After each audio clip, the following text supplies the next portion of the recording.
There we go. Thank you, Matthew, and thank all of you who are making this possible. Greetings to you and those who are tuning in from near and far away. My name is Larry Ward. My pronouns are he, him, and his. I'm speaking to you today from the lands of the Kumeyaay people, the Soto people, generally known as San Diego County.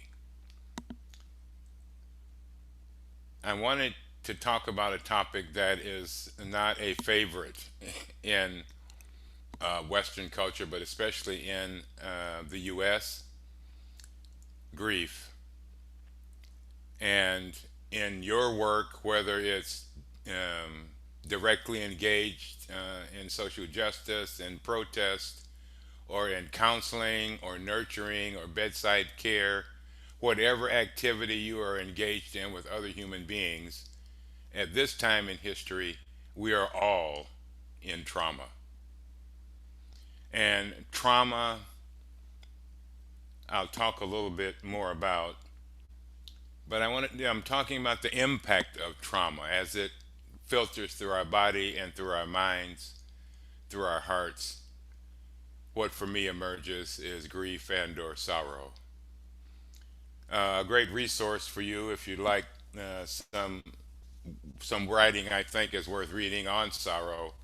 You may know this book already. It's called The Wild Edge of Sorrow by Francis Weller.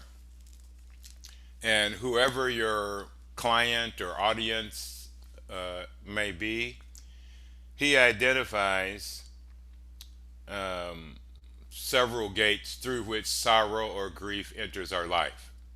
So for me, it's important to learn to pay attention to when one of those gates opens in myself, or one of those gates opens in the person I am trying to be of service to. The first gate: everything we love, we will lose. I have an 18-year-old dog that I'm taking care of daily, and his ability to move is getting less and less. He's losing his eyesight, and it's just such a profound teaching of what it means to be a quote unquote living being on this planet. And so every day he's an object of meditation for me as I care for him in full awareness that I am so similar in that regard of being dismantled. And that that everything. The second gate is the places within us that have not known love. This is an extremely powerful gate that I think is pervasive in the U.S.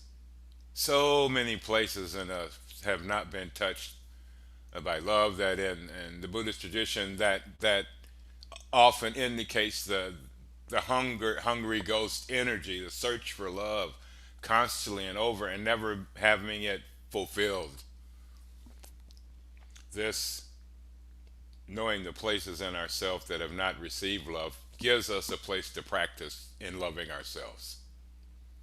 And in loving ourselves, whether it's loving ourselves as community or as individuals or as family, for requires loving us, our wholeness, our light and our shadow, our potential and our difficulties.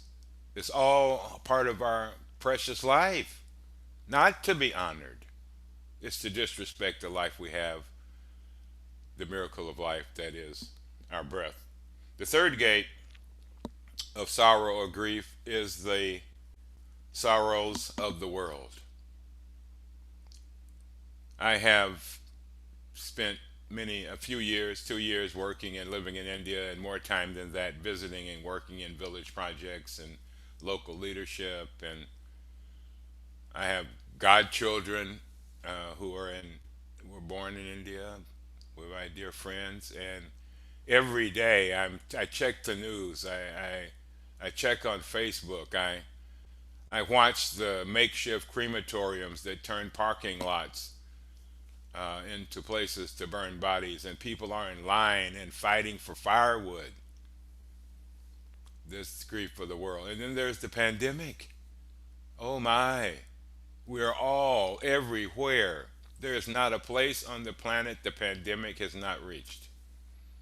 True, it's not affected everyone as the same that we know of, and we know our information is in lag time. But no human has escaped this reality. And there is grief here when we think of the families and individuals in nursing homes or at home who no one could attend to, who no one could reach to. My wife's mother passed away, and we were with her only on Facebook or FaceTime. And many people are having this experience of how to have a funeral for a loved one who has passed away, whether it's through COVID or just the natural occurrence of things beyond tragedy. That opens a gate, the sorrows of the world. It takes a lot of courage and skillfulness in knowing how much of the sorrows of the world you can absorb at any one time. And the same thing is true when you're working with an individual with grief or sorrow. As a practitioner, it's important to know how much grief, how much sorrow in terms of energy can you handle so that you don't blow up or blow in. But take good care of your own heart and mind and body as you work with individuals so that you can stay resilient without bypassing suffering. I'll talk a little bit more about that in a moment. The next gate, the fourth gate, what we expected and did not receive. Oh boy, I started I started making a list and I just gave up. My hand got tired.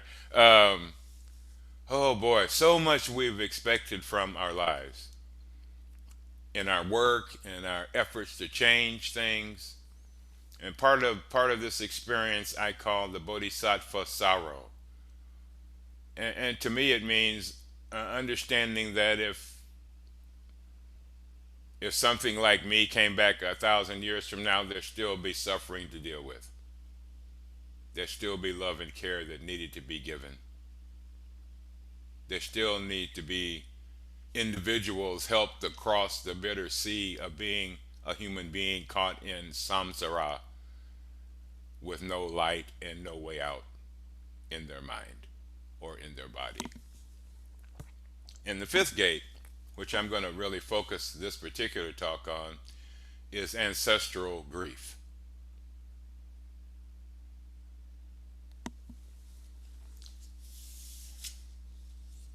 And a lot of research has now been done, is increasingly being done around trauma, around grief, around its impacts on us as individuals.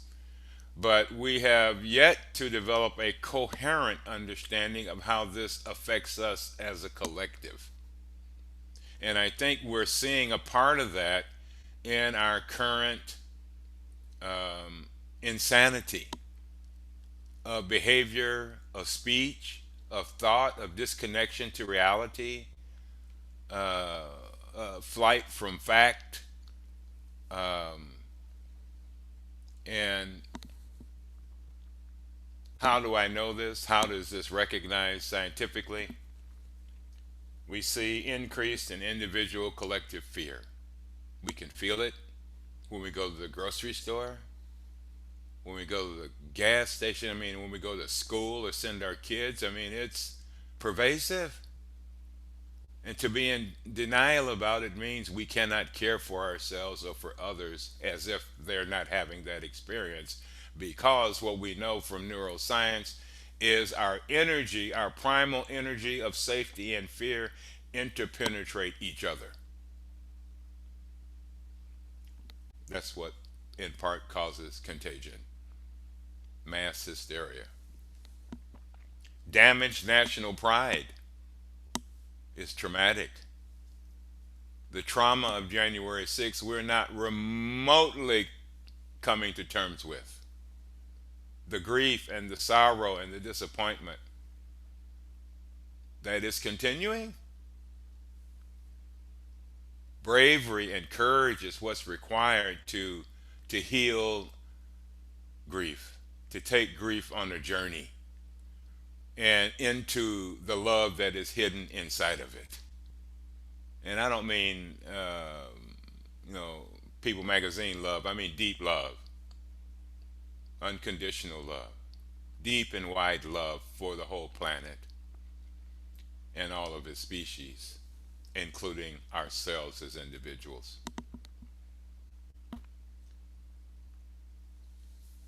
Yesterday, I was at a memorial service for an Asian American woman who was one of the 8 killed earlier this year.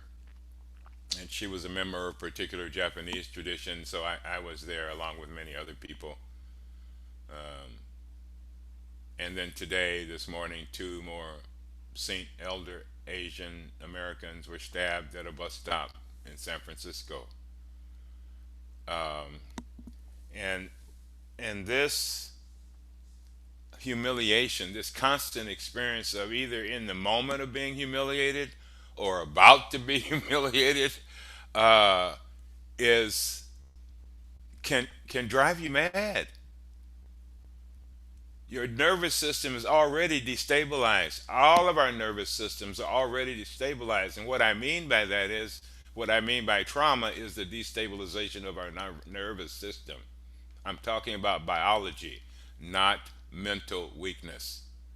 You know, we've been trained to think that trauma means there's something wrong with you.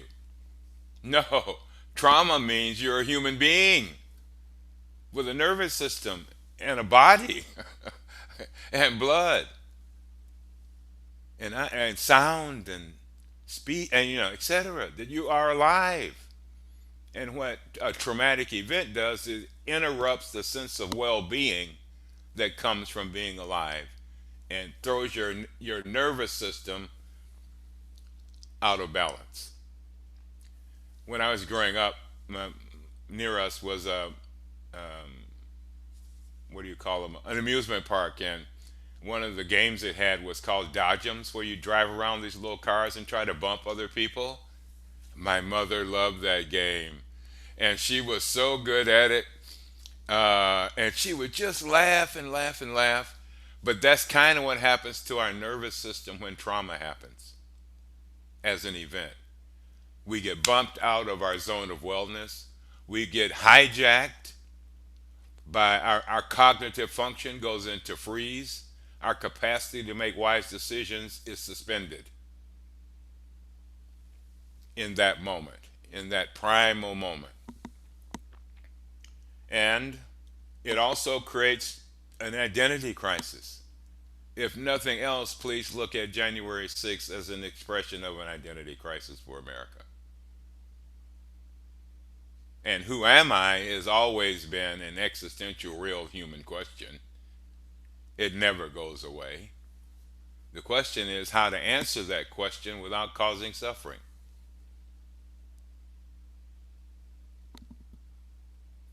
And so, feeling vulnerable, um, scared to come out. Now I have friends writing me scared to go to a bus stop. And I mean, it's people being followed around, which I know something about personally. I've had my house bombed. I won't go through the travelogue of my life. Um, but I'm just trying to say this all creates a state of hypervigilance in our nervous systems. We're always looking, whether it's where's the next email from, where's the next text, what's happening in the stock market, what happened with that shooting, what happened with the last protest, what happened with the police. We are inundated with trauma triggers destabilizing us over and over again, and so we live in melancholy.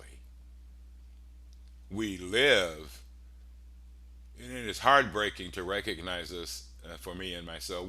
We live in the process of unprocessed grief.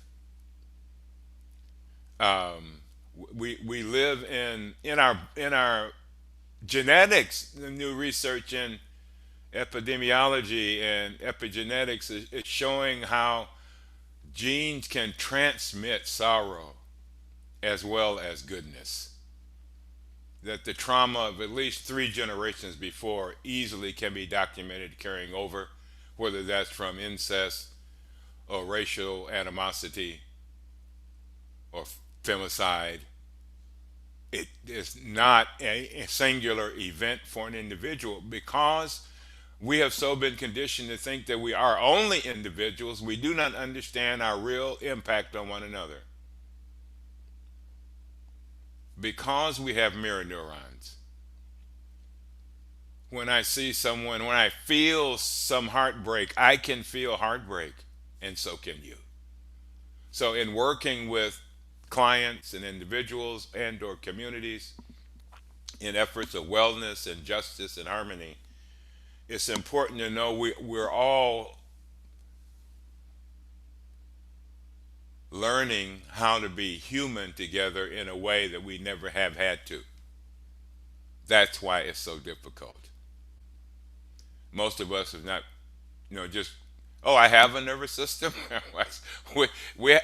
Most of our daily life is lived as a nervous system, reacting to stimuli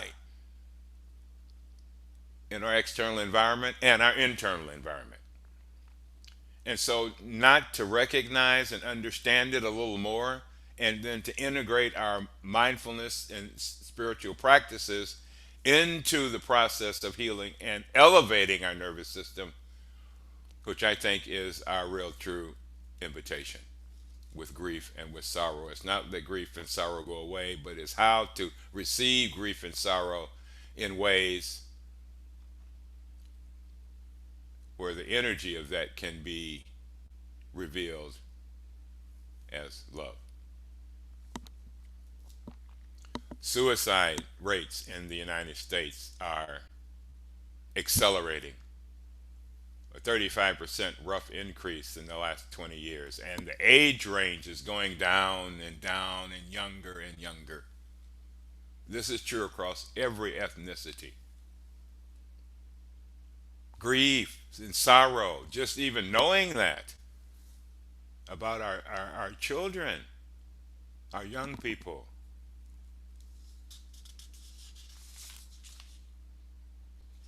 We used to think that only natural disasters or military kind of encounters created trauma. And so the term PTSD got analyzed. And before that, it was called railroad shock. When you were on a railroad train and it had a collision. And earlier, people started to recognize people who had those experiences were changed. How their brain work was changed, how their emotional framework was changed, how they processed their life was changed. And now we know, in part, this is about learning how to process our trauma, process our grief.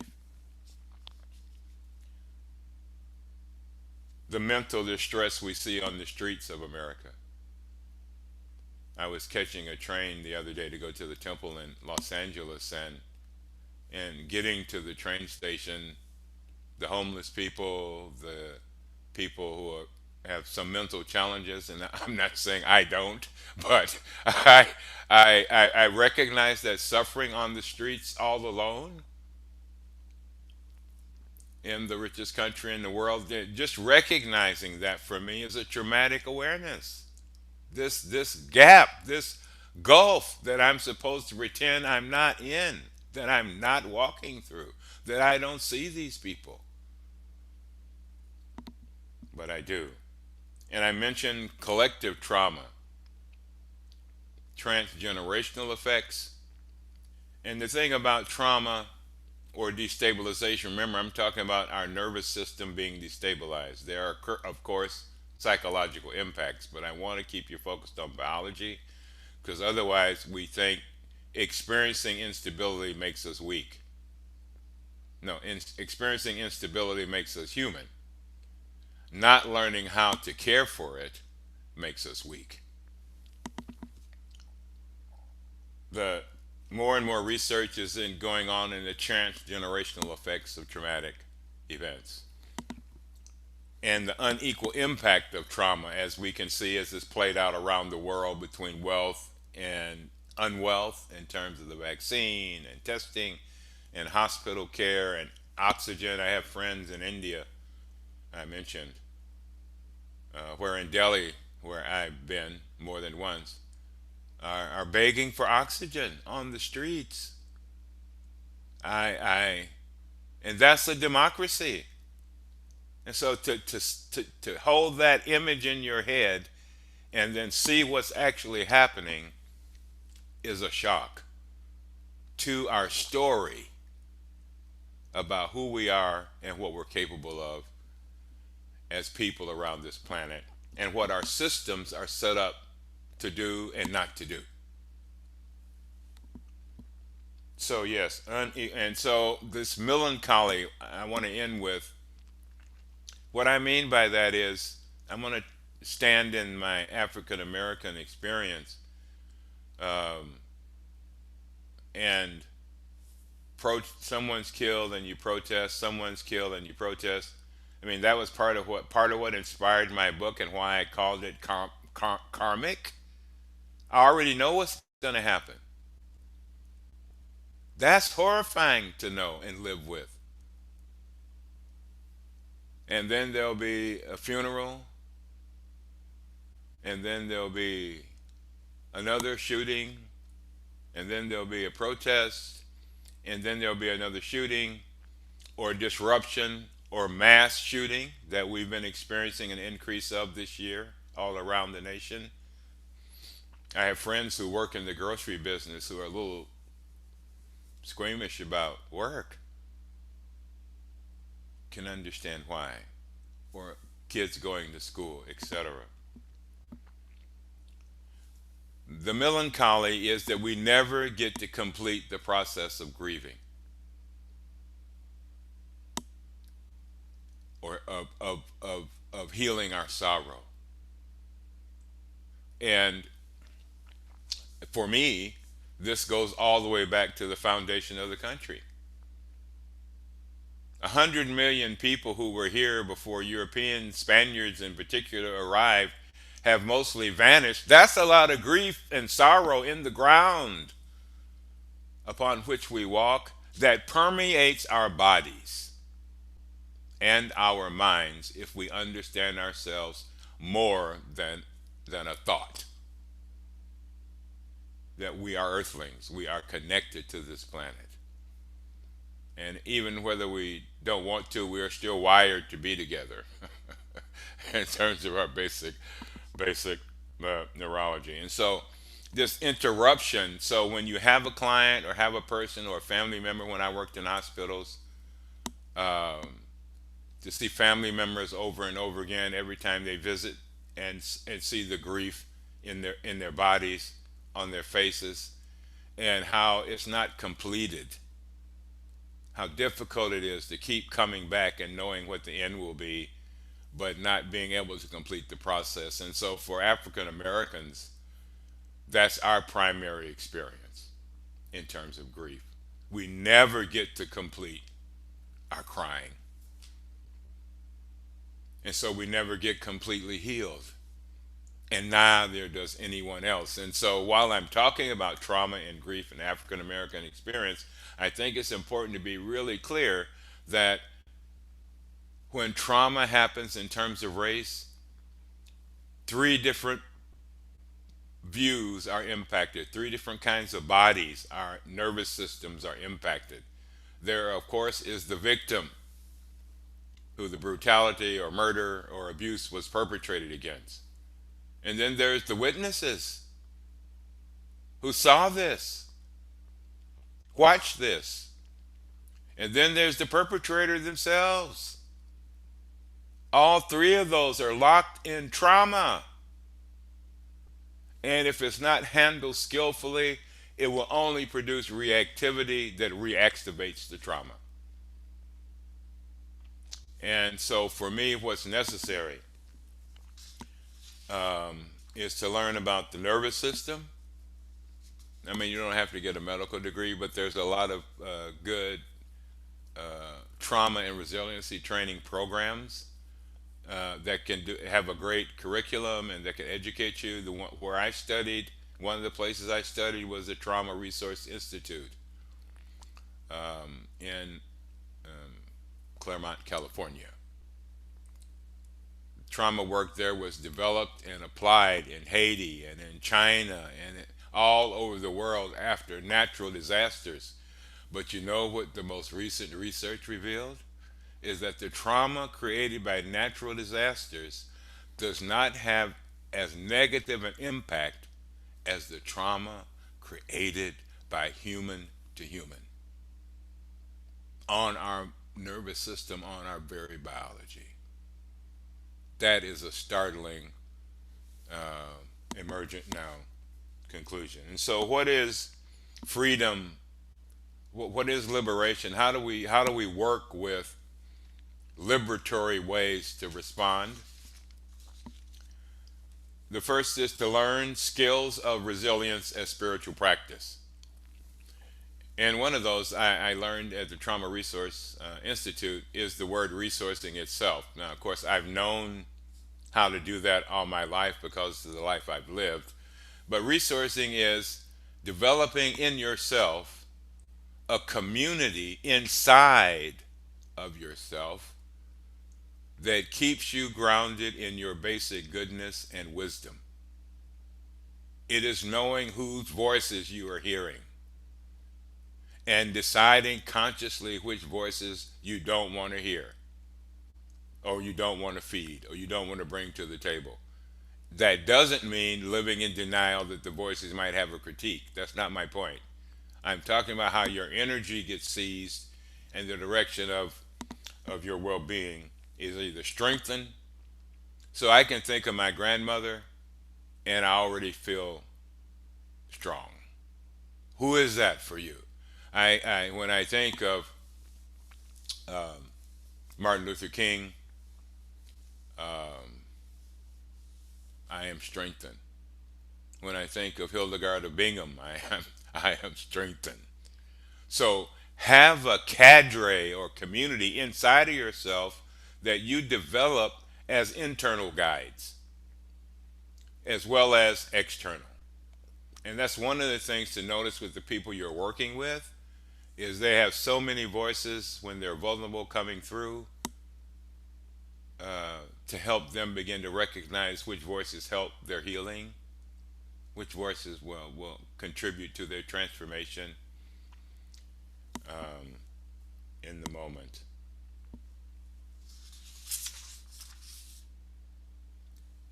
So resourcing, the second skill to develop is, which has become popular in some ways, is somatic awareness. Developing the skills and language to recognize the information coming from your body. And what we now know, again, roughly, this is a generalization, but that we all have a story about our experience of what happened to us, but our stories are a result of our primitive experience of immobilization or freeze. We don't know what to do. We're caught. It's like deer in the headlights. Even if there's somebody we're trying to rescue, our body won't go. We are in a neurological freeze or shutdown. Or we are caught in the fight or flight syndrome in our nervous system, which is very exhausting because the fight or flight syndrome in evolution was not designed to be full time. it was designed to get away, to survive. This is all about survival. Nothing wrong with that. We have to have it. We need it, and it's a miracle. But our fight or flight function in our nervous system is not to be on 24/7. We don't know how to handle that. And yet our stressors are 24/7. Our traumatic field of energy permeating us day and night is 24/7.